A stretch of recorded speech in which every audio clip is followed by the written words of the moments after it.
السلام عليكم ورحمة الله وبركاته. سنتكلم اليوم على الموعد والتوقيت، وذلك لمباراة قمة كروية تجمع بين نادي رائد القبة ونادي اتحاد الحراش، وذلك في الجولة 18 من الرابطة الثانية للدوري الجزائري. إذن وبعد، بسم الله الرحمن الرحيم. فيما يخص الموعد والتوقيت، فسوف تلعب المباراة إن شاء الله يوم هذا السبت، أي في 31 من هذا الشهر، وتنطلق صافرة المباراة على الساعة 2 مساء حسب توقيت المغرب والجزائر.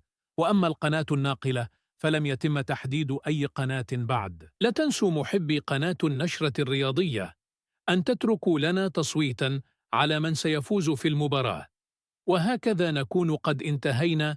لا تنسوا متابعتنا، والصلاة على رسول الله عليه أفضل الصلاة والسلام.